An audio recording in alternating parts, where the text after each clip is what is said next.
Glória a Deus. Bom dia. Shalom. Dá um abraço na pessoa. Não vale da sua família, tá? Não vale. Vai lá, dá um abraço em alguém que não é da sua família. Vai lá, dá um abraço nessa pessoa e fala para ela: Shalom.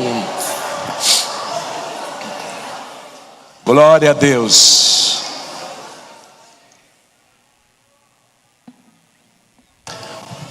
Pode se assentar, queridos. Bom dia, Shalom. Que bom estar nesta manhã.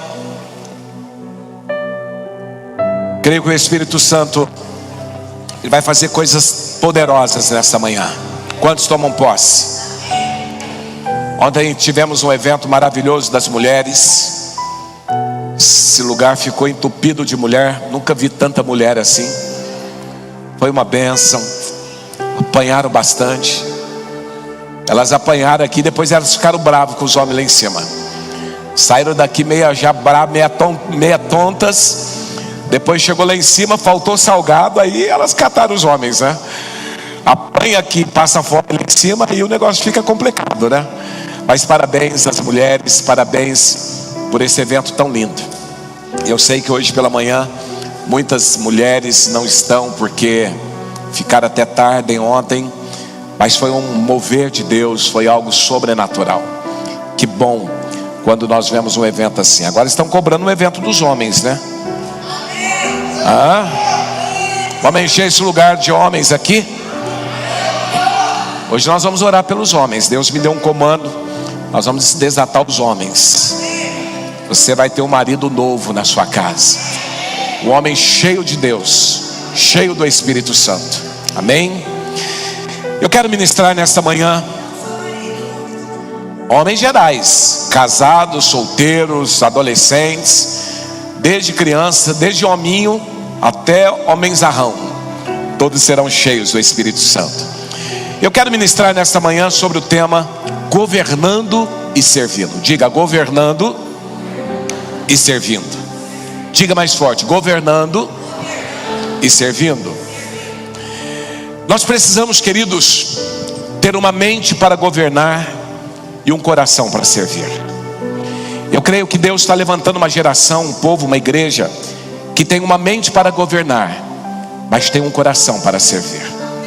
Não adianta apenas uma mente que queira governar se não entende o chamado para servir. E hoje eu quero ministrar um pouco, quero falar sobre um homem muito conhecido chamado José. Quantos aqui já ouviram a história de José? Todo mundo, né? Misericórdia. Se não ouviu, eu quero falar um pouco sobre José.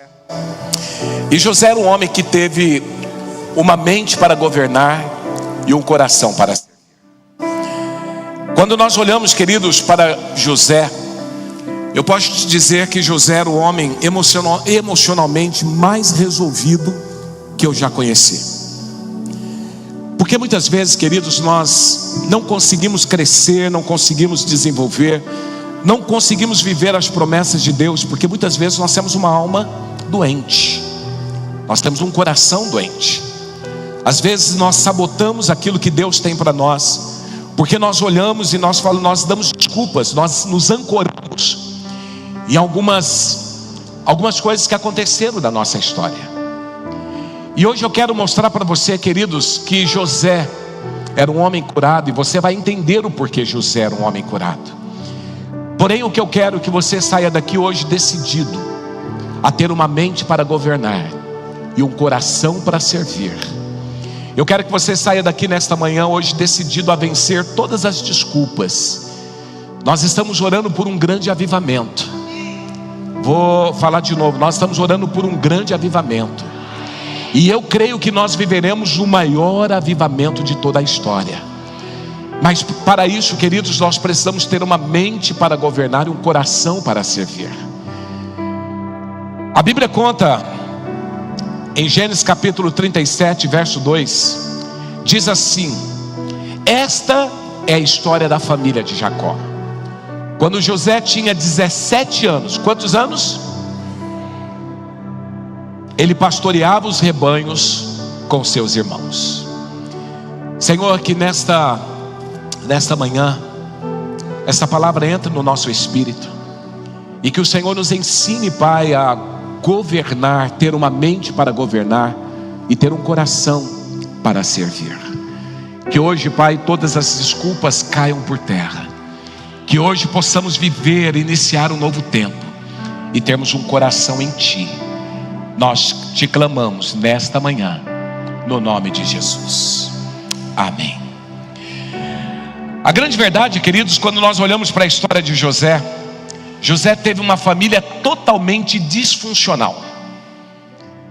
Se José fosse dar desculpas, olhando para a sua família, ele teria muitas razões para dar desculpas. Nós vemos, queridos, aqui em Gênesis capítulo 34, que José ele teve uma irmã violentada.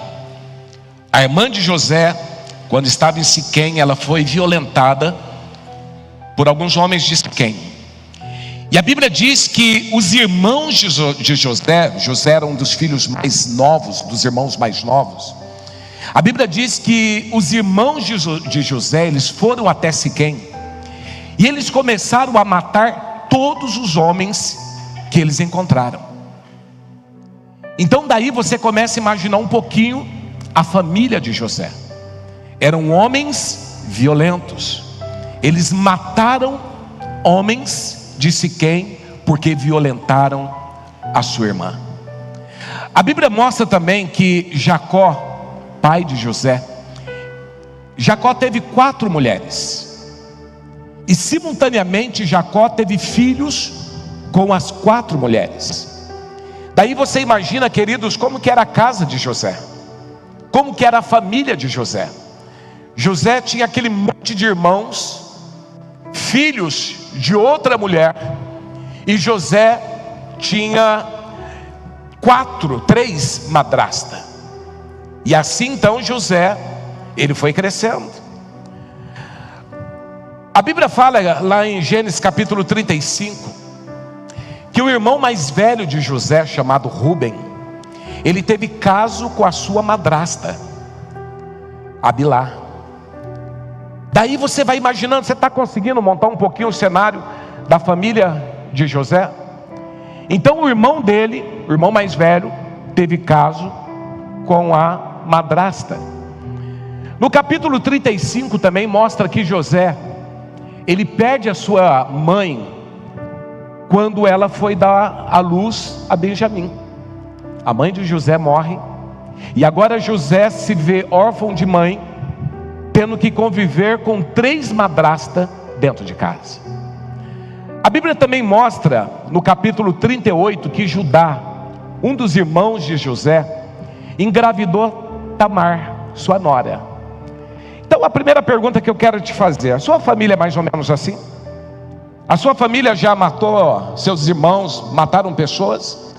Você teve alguém dentro de casa que teve caso com a madrasta?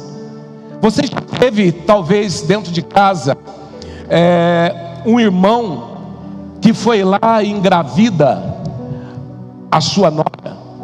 Você teve um pai que casou 4 vezes e colocou dentro de casa suas madrastas e teve filhos com todas elas? Fora isso, se você começar a continuar a ler esse texto, a Bíblia fala que a história da família de José era uma família cheia de ódio, cheia de guerra, cheia de luta, cheia de batalhas. A casa de José era uma casa terrível. Então, queridos, esse era um cenário da história de José. Então é muito lindo quando a gente olha para José e fala assim: nossa, José se tornou governador sobre o Egito, o menino de Deus. Ele foi lá, ele lutou contra a sua vontade, aquela coisa tremenda, sem olharmos para o histórico da família de José. Então talvez hoje você olha para a sua vida e você fala assim: apóstolo, olha, tem muitas coisas que eu não faço, porque a minha família, porque a minha história, porque o meu passado, porque os meus pais, porque a minha mãe, porque o meu pai, porque os meus irmãos. Queridos, eu tenho certeza que a sua família não foi pior do que a família de José. E a Bíblia diz que quando José então ele tinha 17 anos, José então ele já servia a casa do seu pai. Ele já pastoreava as ovelhas, ele ajudava os irmãos, ele já trabalhava com 17 anos. E quando você começa a olhar para a história de José, José então ele passa por 4 estações.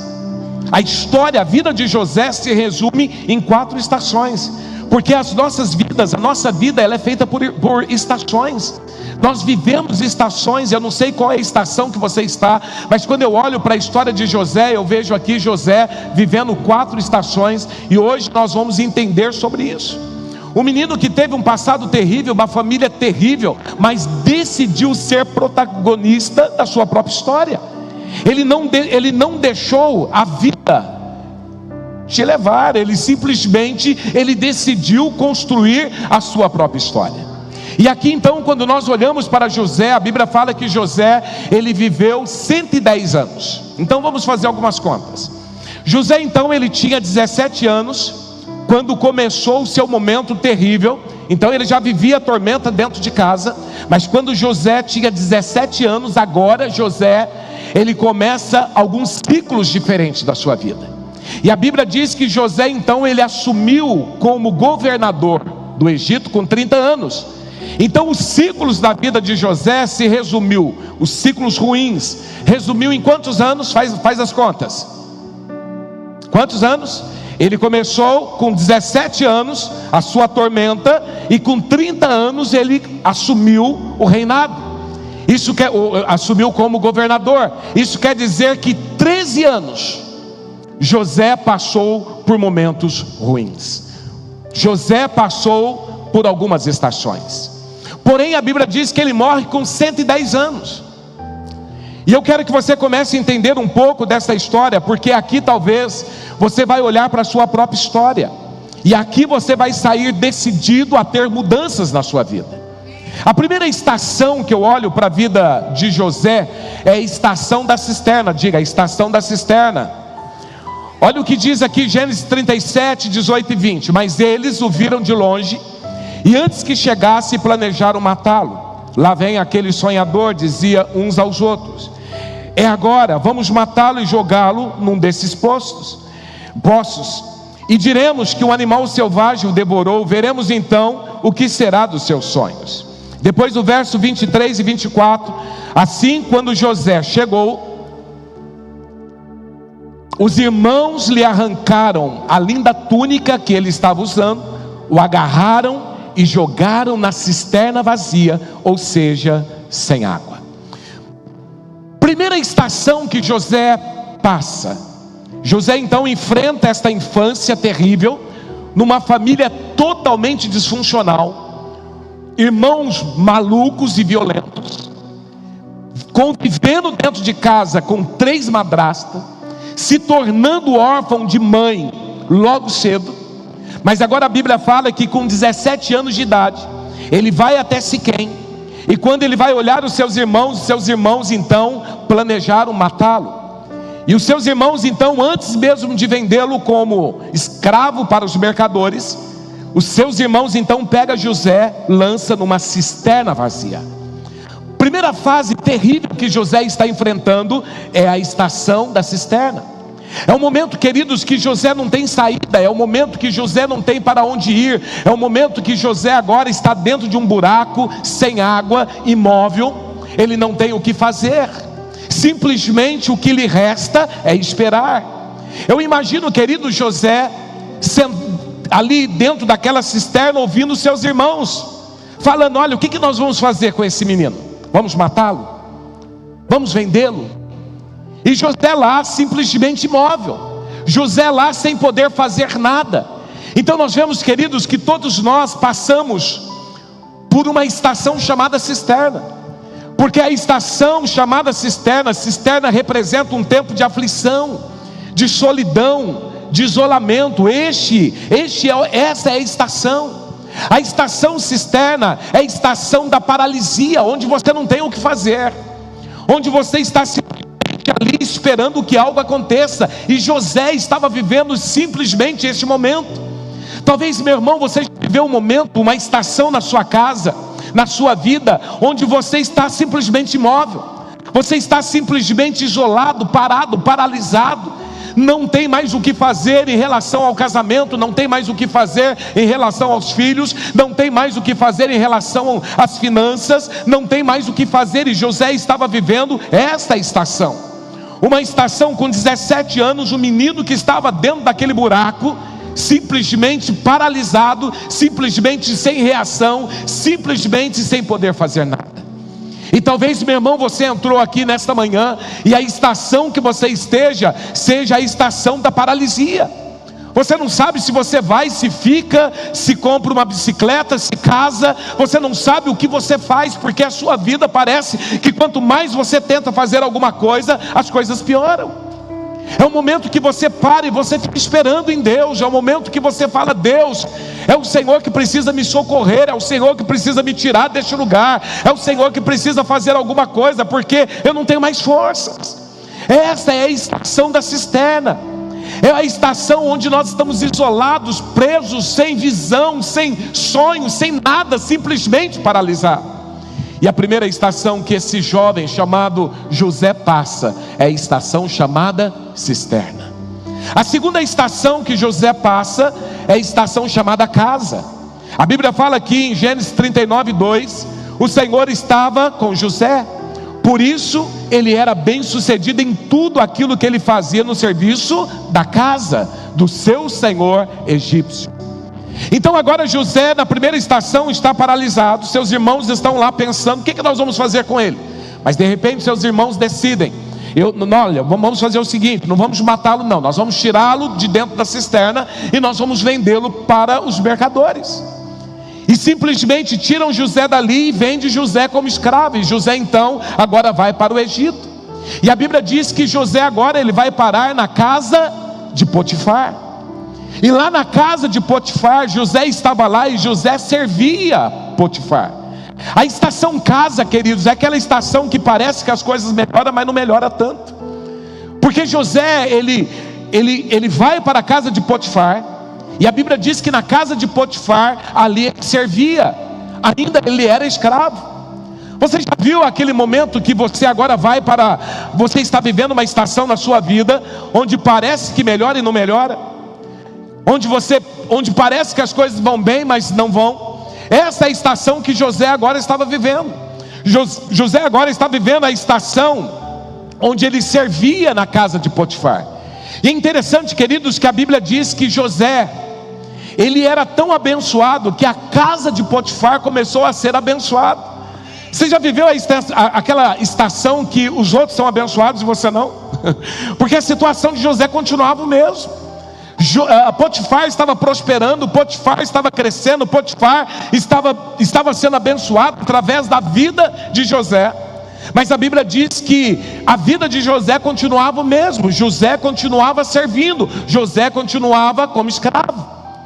Porque a estação casa, queridos, é uma estação que aparentemente é melhor do que a estação cisterna, mas é uma estação que ainda as coisas não estão fluindo. As coisas parecem que não estão do jeito que nós gostaríamos que estivesse. A estação casa, queridos, é a estação que muitas vezes nós somos provados. A estação casa é a estação que muitas vezes o diabo ele coloca situações diante de nós com a permissão de Deus, para testar as nossas vidas.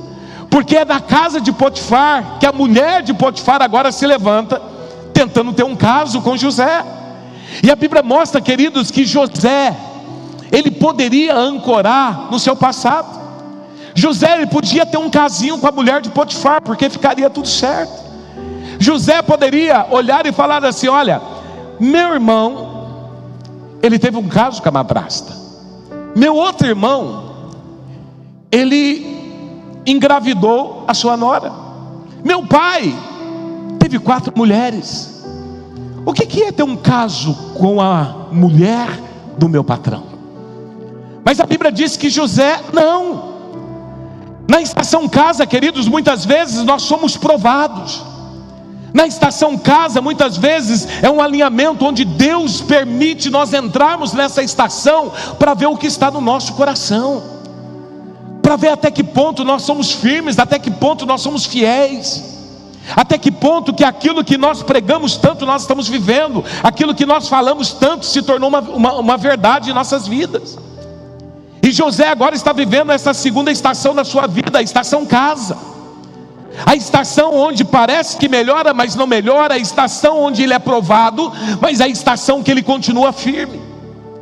Muitas vezes nós estamos vivendo esta estação, parece que os outros melhoram e nós continuamos na mesma situação. Nada muda, nada resolve. E a Bíblia diz que nessa estação chamada casa, José continua inabalável. José continua crendo no seu Deus. E aqui nessa estação ele passa por momentos terríveis. A mulher de Potifar agora inventa uma história terrível.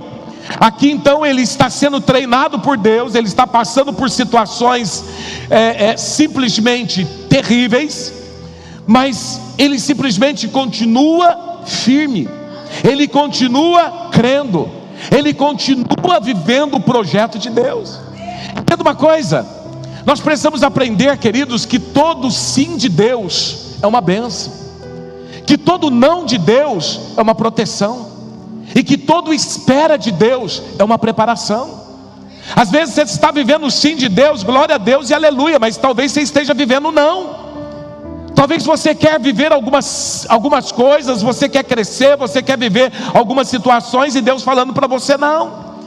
E o não de Deus, queridos, não é porque Deus não te ama, é porque Deus está te protegendo. Ou talvez Deus esteja falando, espera o tempo, espera o momento. E esse espera de Deus é simplesmente uma preparação. Mas aí nós vemos José, ele vai entrar na próxima estação. E a Bíblia diz, queridos, aqui em Gênesis 39, 20 e 21, que José então ele ficou na prisão, mas o Senhor estava com ele e tratou com bondade, concedendo-lhe simpatia do carcereiro. A primeira estação que José passa é a estação do isolamento cisterna. É a estação onde simplesmente ele está parado da paralisia. A segunda estação é a estação da casa, onde parece que melhora, mas não melhora, onde ele está simplesmente vivendo dentro da casa, e na casa muitas vezes somos provados, e ali nós precisamos mostrar se nós somos firmes ou não. Mas agora José vai para a terceira estação, e a terceira estação é a estação do cárcere. Você já viveu aquele momento, querido, que parece que quando as coisas vai dar certo e aí desanda de vez? Quando parece que o negócio está indo bem, mas agora o trem complica e piora. Eu creio que José estava vivendo simplesmente esse momento. Olha, eu estava na casa de Potifar, servindo Potifar, dando o meu melhor, parece que tudo vai bem. De repente aparece lá a mulher de Potifar, e a mulher de Potifar, eu sou firme, eu sou fiel ao meu patrão, fiel ao meu Deus. Mas de repente agora, a mulher de Potifar levanta uma mentira, e por uma injustiça, ele vai para o cárcere. E aqui no 39, 20 diz: pegou José e o lançou na prisão, onde ficavam os prisioneiros do rei, e ali permaneceu. A estação do cárcere é a estação da injustiça, é o tempo de injustiça, da ingratidão, do abandono, da traição, das perdas. Talvez você esteja vivendo essa situação, esteja vivendo este momento de ingratidão, de injustiça. Porque quantas vezes, queridos, nós olhamos para o cenário da nossa vida e nós vemos tantas injustiças acontecendo. José, ele poderia olhar para Deus e falar: Deus, espera aí, o Senhor sabe que eu não tive culpa alguma, o Senhor sabe que a mulher de Potifar veio para cima de mim, eu disse não, e por esse motivo agora eu vou para o cárcere. O cárcere, a estação do cárcere é a estação onde parece que tudo piorou, onde parece que tudo desandou, onde parece que tudo que eu fiz não deu certo, onde parece que as coisas não funcionam. É aquela situação, queridos, você está sendo uma boa mulher, de repente teu marido levanta contra você. Você está sendo um bom marido, mas a sua mulher se levanta contra você. É a estação que você está lá orando pelos seus filhos, você está lá trabalhando com os teus filhos, mas parece que quanto mais você ora, pior fica. É a estação onde parece que as coisas não acontecem, parece que você ora, mas parece que o céu agora está de bronze. Parece que Deus não ouve, parece que nada acontece. Você jejua, você batalha, você faz campanha, você ora, você vem na igreja e nada acontece. É a estação, queridos, da ingratidão. Todos nós já vivemos essa estação. Eu já vivi a estação da ingratidão muitas vezes na minha vida, querido. Mas a estação da ingratidão não pode nos parar. Porque se você começar a olhar para a história de José, foi exatamente nessa estação que as coisas começam a melhorar. Porque agora José, simplesmente ele conhece o copeiro e o padeiro, interpreta ali o sonho do copeiro e do padeiro. E para um ele fala: daqui 3 dias você vai ser restituído, olha, mas lembra de mim. Mas interessante que quando você começa a ver a história de José, quando interpreta o sonho do padeiro e do copeiro, ele pensa: daqui 3 dias eu saio. Mas a Bíblia fala que o copeiro simplesmente esqueceu dele, e ele fica mais 2 anos no cárcere. Você consegue entender isso? Talvez você esteja olhando e falando: Senhor, está demorando demais. Parece que essa prova nunca passa, parece que essa prova nunca acaba, o meu deserto nunca acaba, parece que essa situação nunca acaba. E José está lá, na estação do cárcere.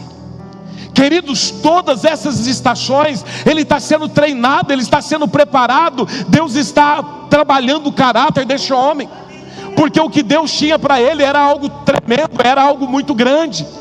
Então entenda algo: talvez você entrou aqui na mesma estação, a estação cisterna, a estação da casa ou a estação do cárcere. Eu quero dizer, queridos, que Deus não esqueceu de você, mas simplesmente Deus está te preparando para te colocar numa posição maior. E quanto maior é a sua luta, maior será a sua posição, maior será o lugar que Deus vai te colocar, maior será a sua bênção. E José agora apavorado: daqui 3 dias eu saio daqui, mas não, ele fica mais 2 anos. Mas esse homem, ele continua firme. E a Bíblia fala que agora esse homem entra na 4ª estação. E a 4ª estação é a estação da corte.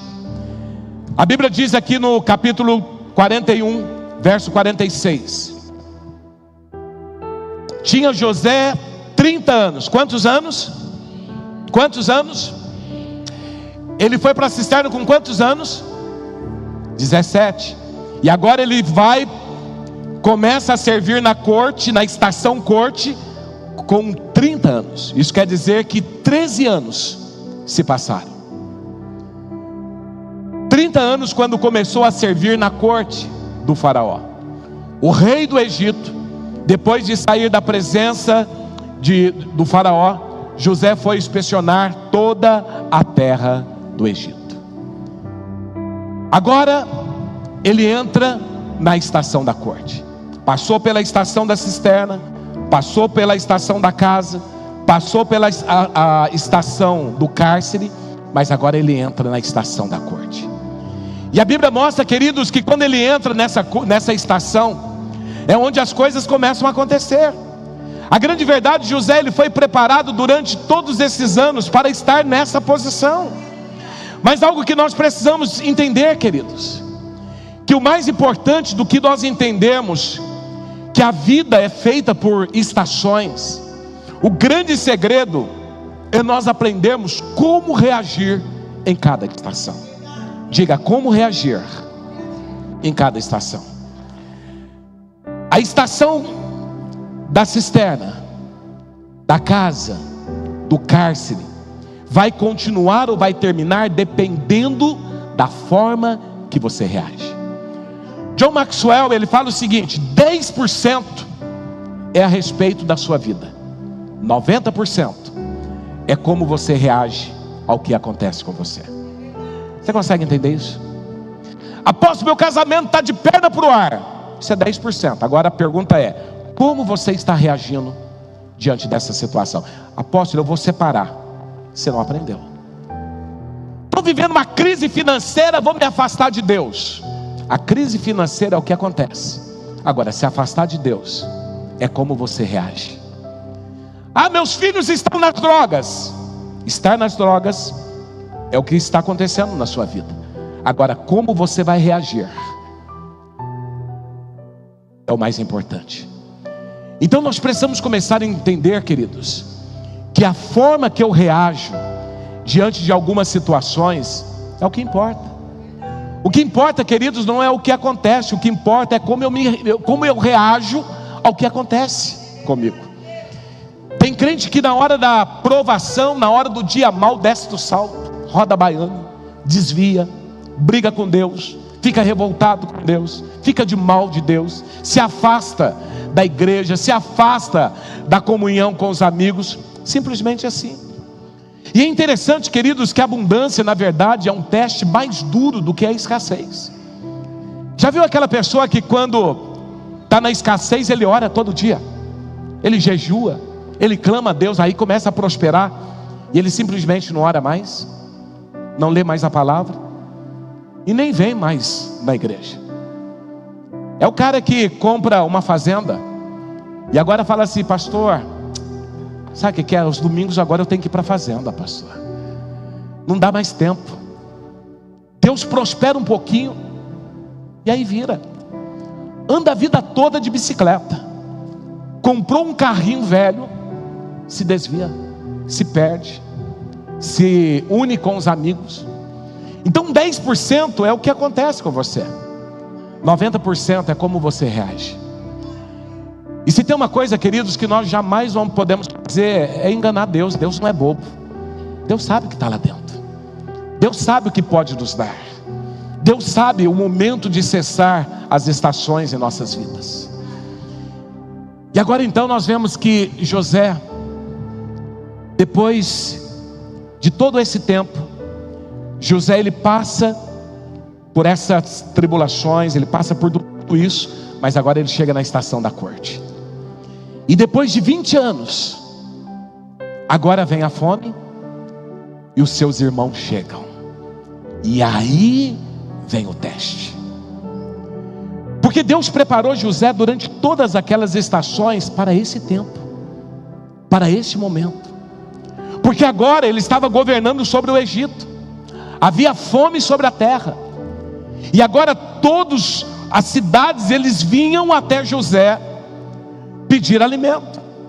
E agora José se depara com seus irmãos. Sabe aqueles irmãos que entraram em Siquém matando todos os homens? Sabe aqueles irmãos que um deles foi lá e fez um filho na nora? Sabe aquele irmão que deitou com a madrasta? Sabe aqueles irmãos que jogaram José na cisterna e depois venderam José aos mercadores? Agora José está frente a frente. A minha pergunta, queridos, o que você faria? Chamaria os soldados, mandaria fuzilá-los? Prenda eles, porque eles é a razão de toda a minha tormenta. Qual seria a sua reação? Qual seria a sua atitude mediante os irmãos de José? E a Bíblia diz, queridos, que José simplesmente perdoa os seus irmãos. José simplesmente serve os seus irmãos. E sabe por que José fez isso? Porque José passou 13 anos dentro da cisterna, da casa e do cárcere.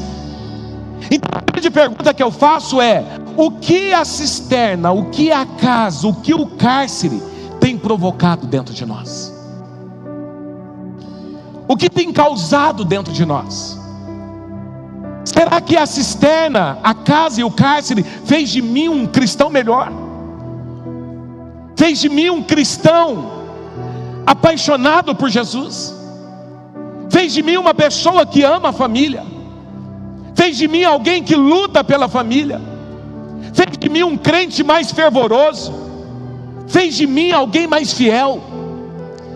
Porque o que eu não consigo entender, queridos, que tem pessoas que passam pela estação da cisterna, a estação da casa, a estação do cárcere, e quando entra na estação da corte, o coração não mudou, continua sendo a mesma pessoa infiel, a mesma pessoa que não perdoa, a mesma pessoa dura. Porque de vez em quando eu me deparo com irmãos que não se falam. Irmãos que não se falam. Ele fala: não, é porque você não sabe o que aquele irmão fez comigo. Famílias que não conversam. Cristãos que não perdoam. Aí Deus tem que mandar você de volta lá para a cisterna. Tem que mandar você de volta para a casa, mandar você de volta para o cárcere, porque não aprendeu. E agora José está diante dos seus irmãos. E agora era a prova. Ele tinha todo o poder para prender os irmãos. Ele tinha todo o poder para não dar comida para os irmãos. Mas ele tinha todo o poder para perdoar os irmãos. E a Bíblia diz que ele decidiu perdoar. Essa é uma pergunta para você, querido. Diante de todas as estações, o que você tem feito? Talvez você olhe e fale assim: não, mas José era um homem nobre. Você viu a infância dele, você viu a família dele. Eu tenho certeza que a sua família não é pior do que a família de José.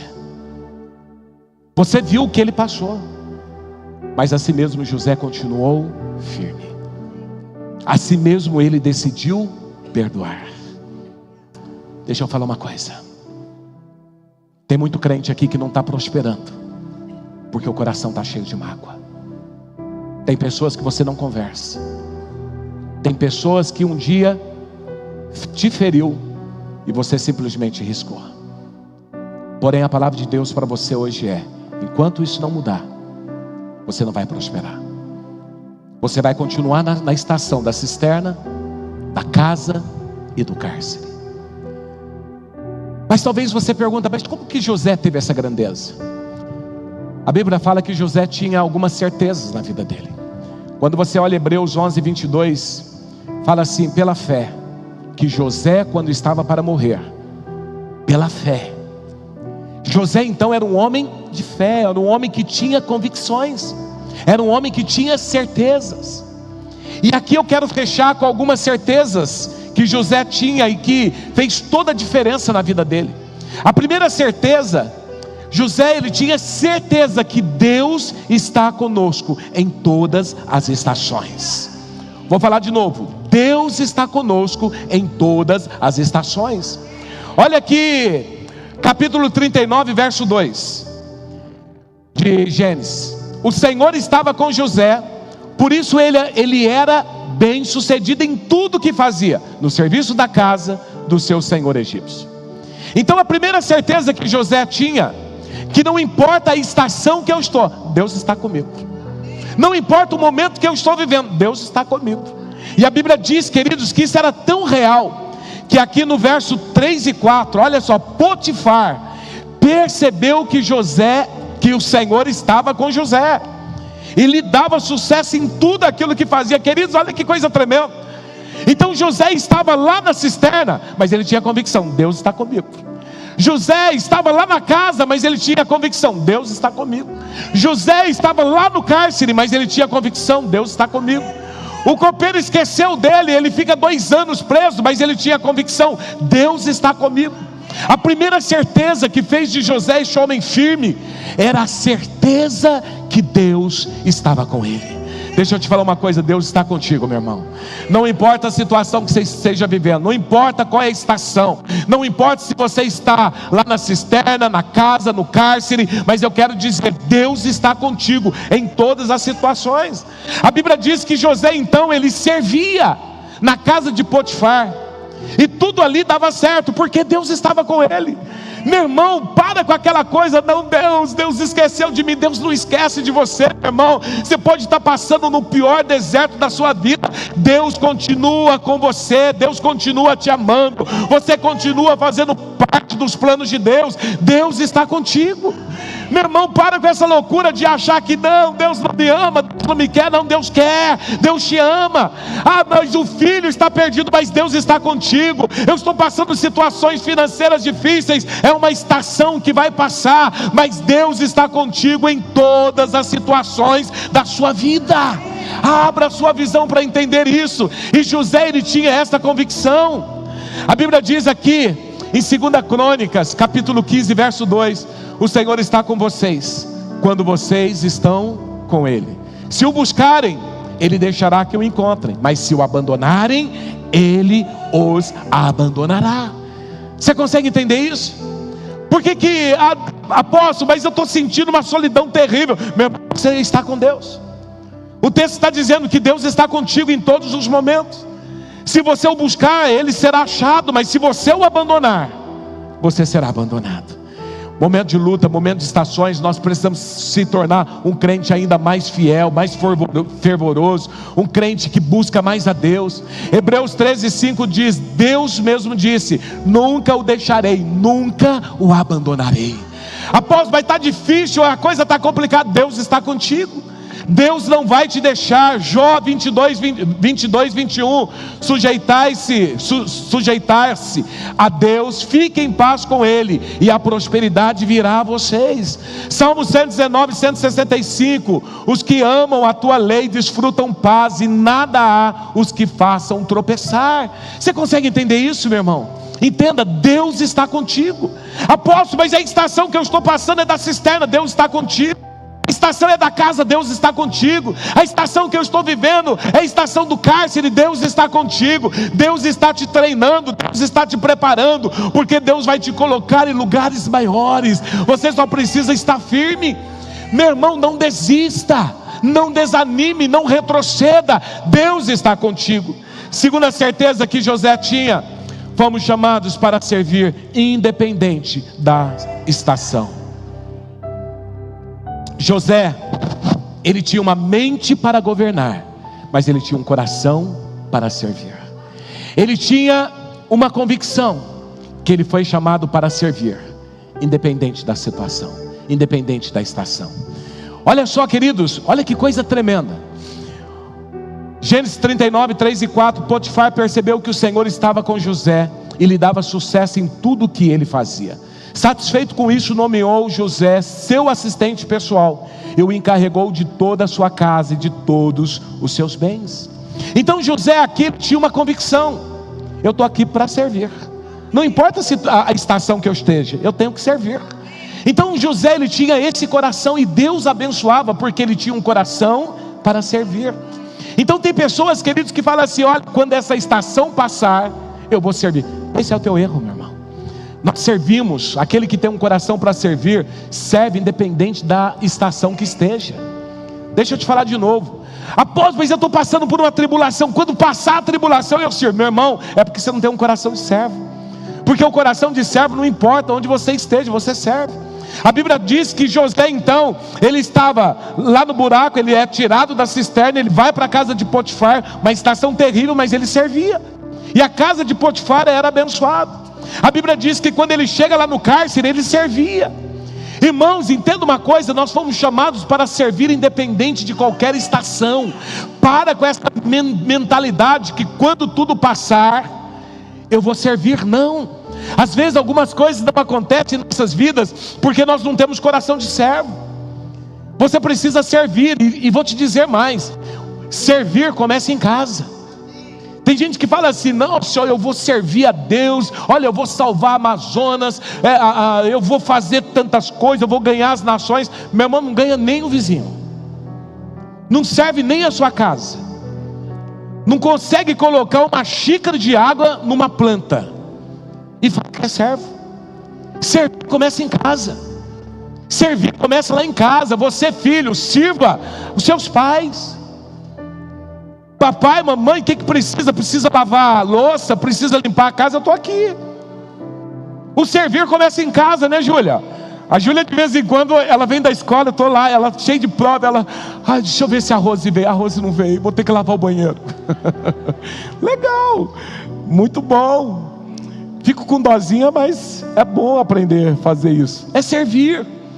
Mas muitas vezes, queridos, nós estamos: não, eu vou servir quando tudo passar, eu vou servir. Não, você serve na estação que está. Tem pessoas procurando dom, meu irmão. Dom não se acha procurando, dom se acha servindo. Você consegue entender isso? Eu estou procurando meu dom. Não, sirva e você achará o seu dom. Então tem gente na igreja que precisa começar a servir, querido.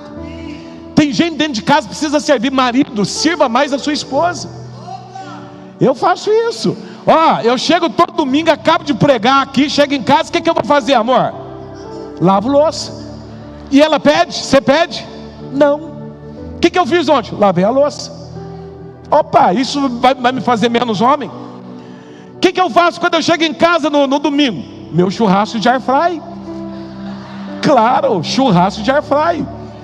E olha, às vezes cansado, o culto termina tarde, mas eu estou lá. Você precisa aprender a servir. Mulher, sirva teu marido. A minha esposa hoje levou café da manhã na cama para mim.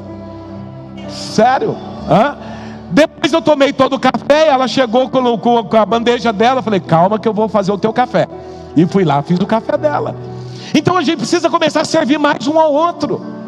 Queridos, entenda isso. José, ele tinha essa visão. Eu fui chamado para servir. Queridos, entenda, comece a servir dentro da sua casa.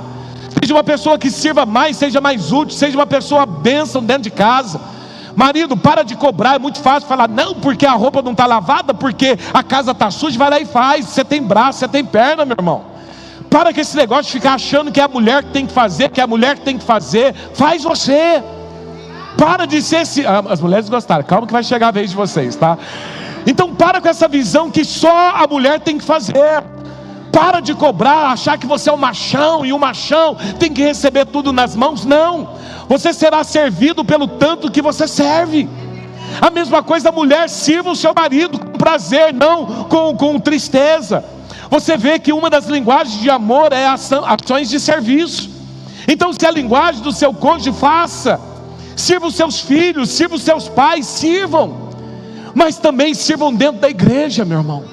Às vezes dentro da igreja você é aquele que levanta, vê um copo em um lugar, não consegue ir lá e tirar o copo.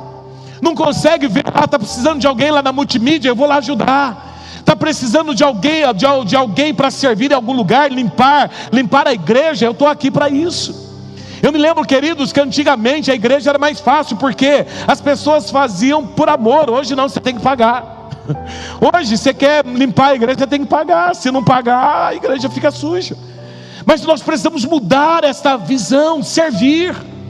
José, ele tinha essa visão, onde eu estiver eu vou servir. Então para com essa visão. Quando as coisas melhorarem, quando eu sair dessa estação eu sirvo. Não, aprenda a servir na estação que você estiver.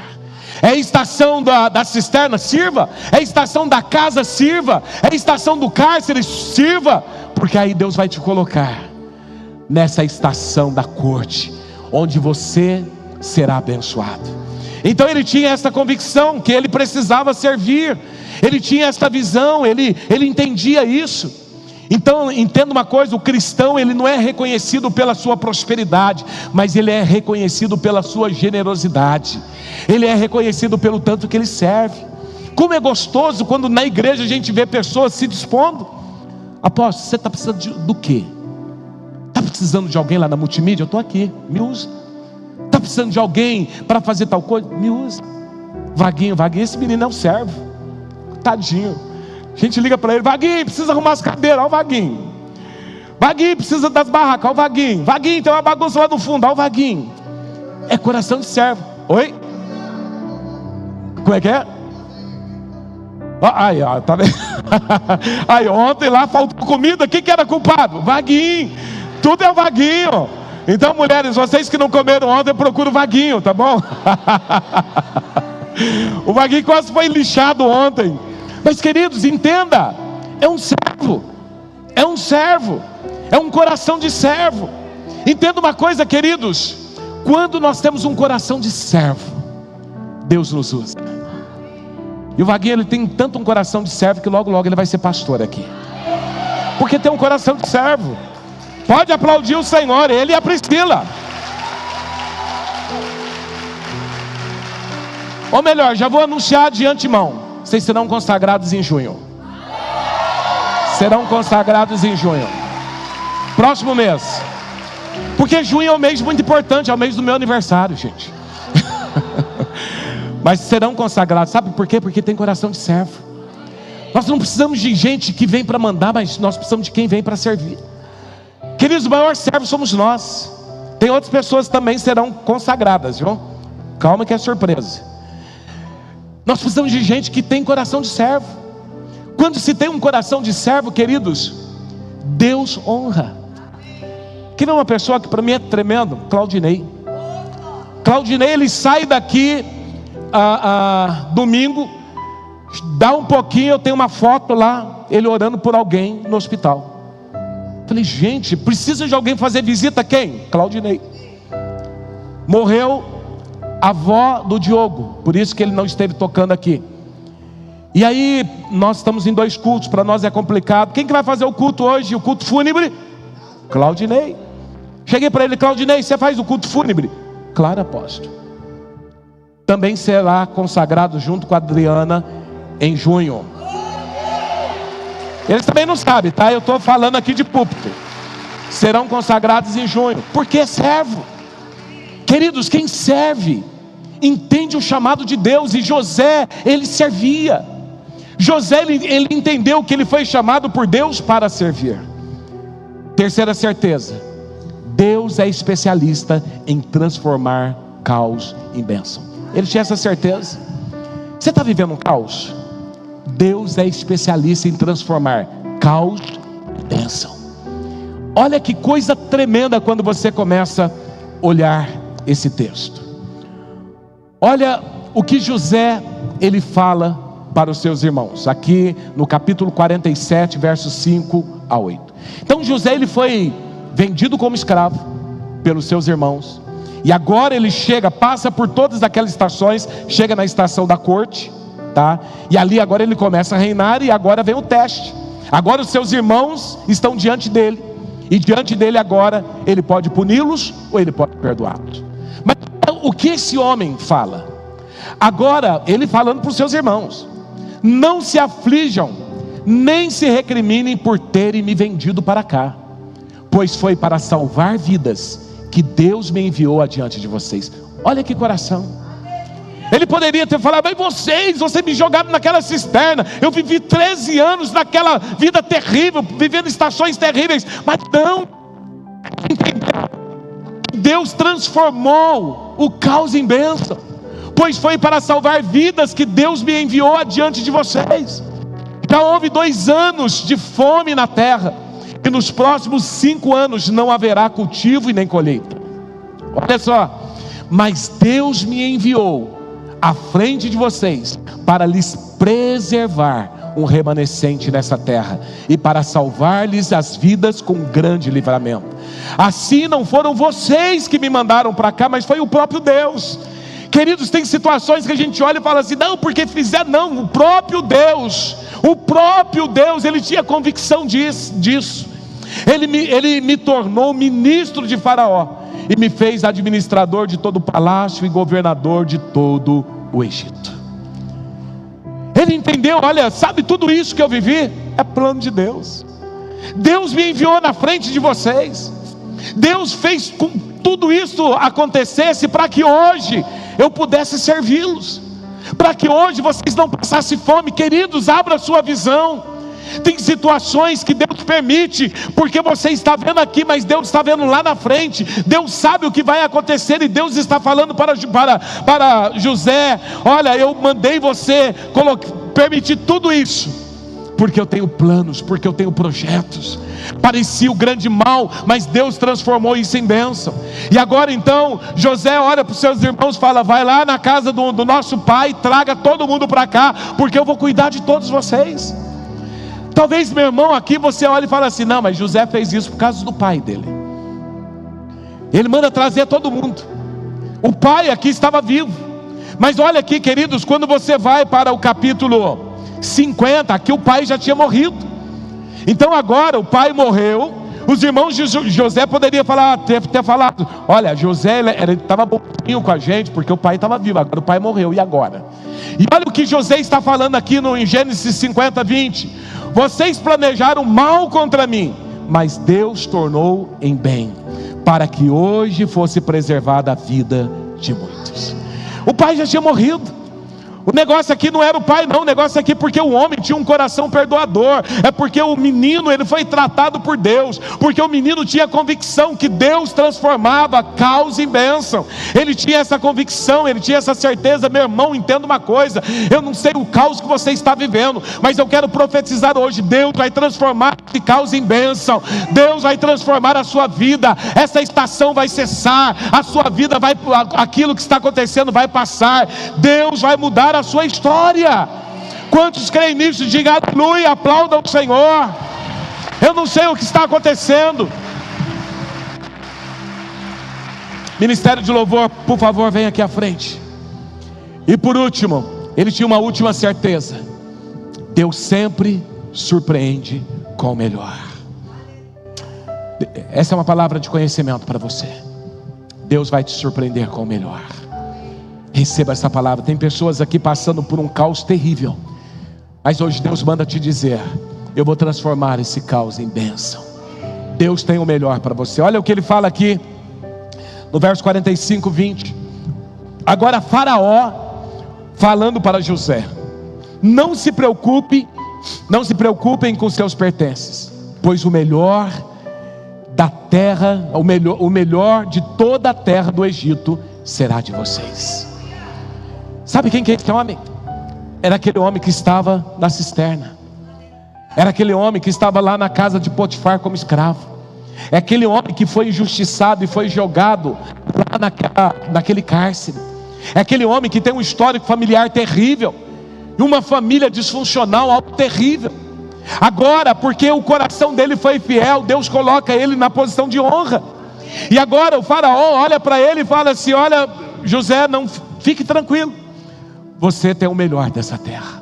Meu irmão, deixa eu te falar uma coisa: você tem o melhor dessa terra. Apóstolo, talvez eu estou vivendo um tempo ruim. Você vai ter o melhor dessa terra.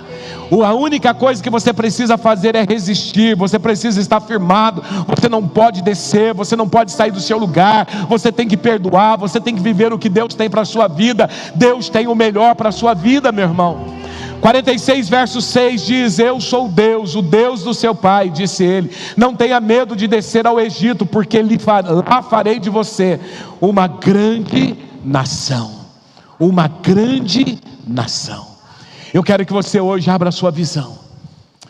Deus muitas vezes não explica o que Ele está fazendo, mas Deus sempre tem o melhor. Jó 42:12 diz: o Senhor abençoou o final da vida de Jó. Foi o final da vida de Jó mais do que o início.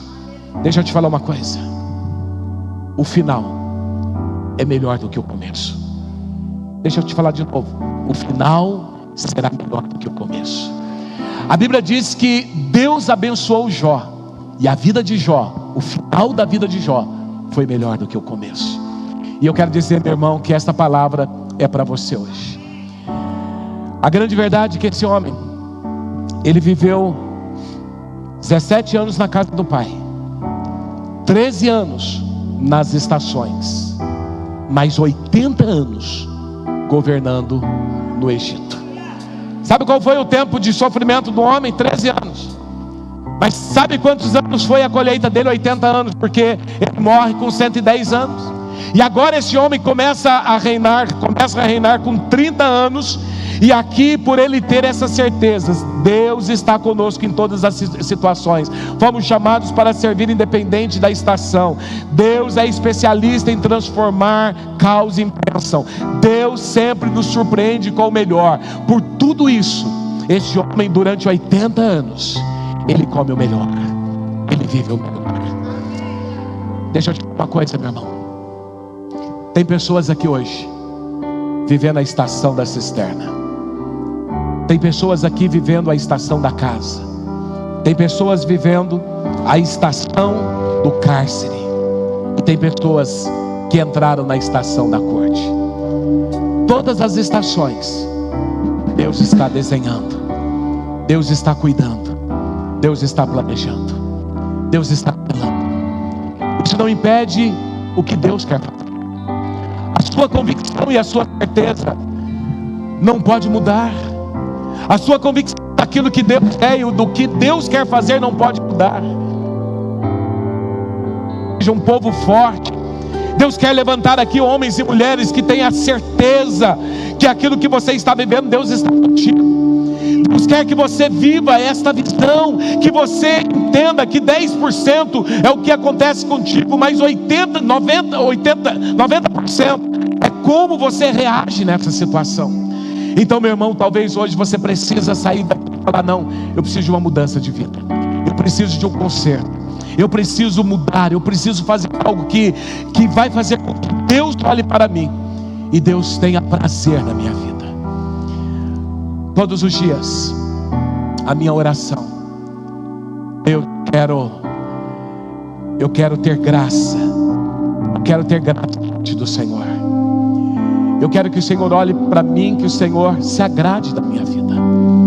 Eu quero que o Senhor olhe para mim. Eu quero viver os teus planos.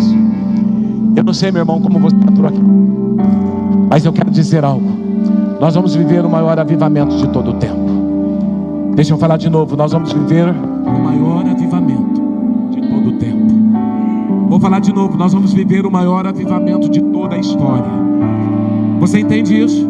Só que Deus precisa de homens e mulheres apaixonados, os avivalistas, os famintos e sedentos, os servos, aqueles que vão servir num tempo como esse, aqueles que vão fazer o que Deus tem chamado para fazer. Deus quer contar hoje com uma igreja apaixonada. Deus quer contar hoje com um povo apaixonado, um povo que faz, um povo que levanta na madrugada. Próximo final de semana, queridos, nós teremos a convocação de 3 dias de jejum. E talvez, queridos, isso te incomoda, mas eu quero te dizer, meu irmão, entenda algo. Para que o avivamento aconteça, nós estamos provocando um avivamento. Não há avivamento sem busca, não há avivamento sem oração, não há avivamento sem jejum, não há avivamento. Nós temos pago um preço pelo avivamento. Solange falou semana passada, nós orávamos 3 horas da manhã até 4h30. Mas Deus começou a me incomodar, dizendo: eu quero mais, eu quero mais. Eu disse: nós precisamos de um nível de entrega maior. Começamos a acordar às 5 horas da manhã e oramos todos os dias até às 9 horas da manhã. Mudamos toda a nossa agenda. Mas ainda eu sinto que isso é pouco. Ainda eu tenho falado para Deus: Deus, me ajuda, ainda é pouco. Eu preciso orar mais, eu preciso buscar mais, eu preciso, porque o que eu quero, eu preciso pagar um grande preço. Entenda algo, querido. Se nós queremos algo grande, nós precisamos entregar algo grande. Se nós queremos um grande avivamento, nós precisamos pagar o preço por esse avivamento. Toda semana eu tenho convocado a igreja a jejuar. Toda semana, todos os dias, convocado os grupos de oração aqui na igreja. Nós precisamos entrar no lugar profundo em Deus, porque Deus está se movendo do céu sobre nós. Nós viveremos o sobrenatural. A minha oração todos os dias é: Deus, me entregue 20% dessa cidade. Mas eu tenho falado: Deus, todos os dias eu falo: Deus, começa a visitar esses 20%, começa a buscá-los agora, começa a visitá-los. Algo precisa acontecer, o nosso coração precisa ser movido. Mas entenda algo: tem muita gente paralisada na estação. Tem muita gente que não tem buscado o avivamento porque está na estação da cisterna. Não tem buscado o avivamento porque está na estação da casa, na estação do cárcere. E tem falado: Deus, quando eu passar por tudo isso, Pai, eu vou viver, eu vou buscar, eu vou me dedicar mais ao Senhor. Não, Deus quer uma busca agora. Não importa a estação que você esteja, não importa. Deus está levantando uma geração de adoradores, uma adoração de apaixonados, uma geração de homens e mulheres que querem, que sonham, que desejam, que buscam o Senhor. Meu coração tem queimado pelo Senhor.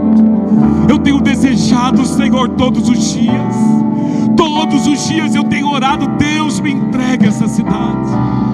Todos os dias. Deus hoje quer levantar uma geração assim. Na quinta-feira, o Espírito Santo, quando eu estava no meu tempo de oração, Ele falou: você precisa desatar os homens. Tem muitos homens atados. As famílias não têm prosperado.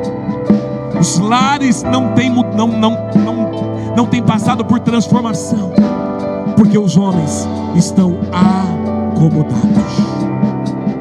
E hoje eu preciso orar pelos homens. Eu quero que todos os homens venham aqui no altar.